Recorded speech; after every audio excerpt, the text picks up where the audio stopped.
adventure, your RV adventure, Jeffrey Purtee.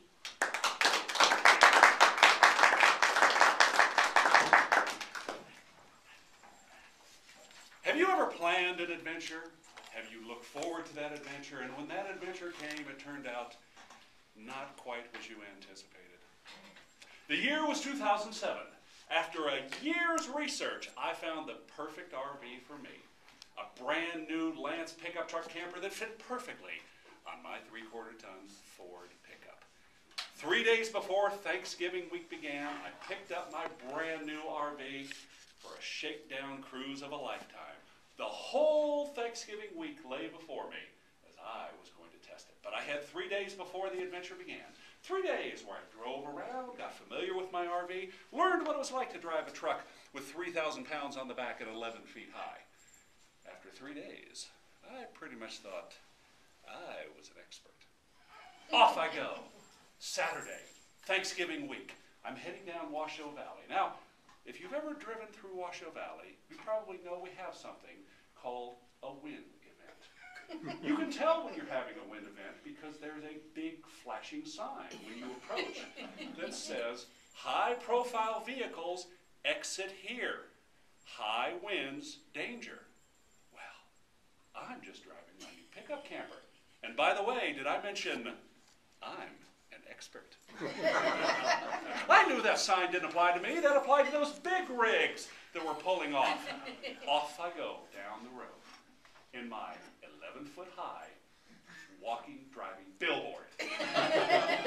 Everything appeared to be going fine for about the first quarter mile, and then it happened. Whack! I got hit by a side wind so brutal it pushed me halfway over into the next lane.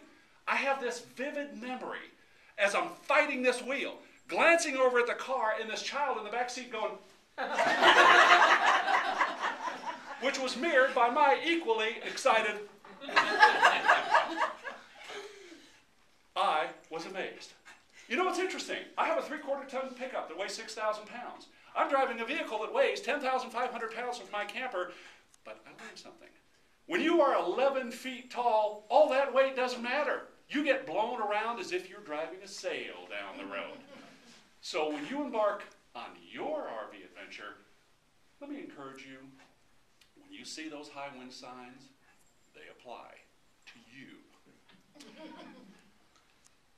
When I was talking with the salesman, I asked him, what gas mileage could I expect? And he said, oh, it's not really that bad. It'll probably reduce it by 1 or 2.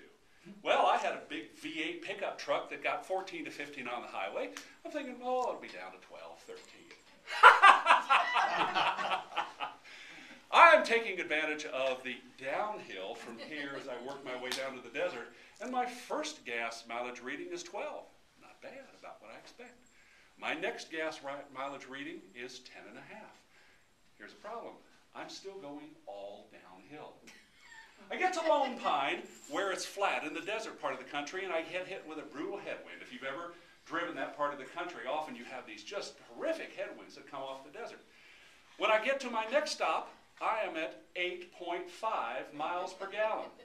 By the time I get to Interstate 40 in Arizona, I have had 3 gas stops below 8 miles per gallon, with my lowest at 7.25 miles per gallon. Folks, at this rate, instead of staying in an RV, I ought to just stop and buy a new motel in every city. Because by that time, I can afford it. My tip for your RV adventure, ignore the salesman. Gas mileage is brutal. It gets so bad you wonder if you should just run a siphon from the most recent gas station off to your next destination because you're not sure if you're going to make it.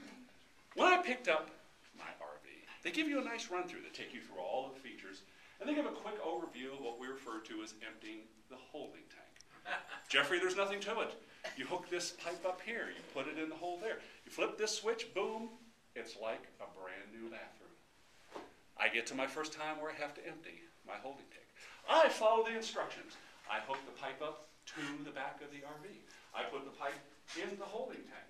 I'm ready. I pull the switch. The hook off the RV comes down, spills all over my shoulder. Shut the thing off. I'm standing there. I have a fluid all over me.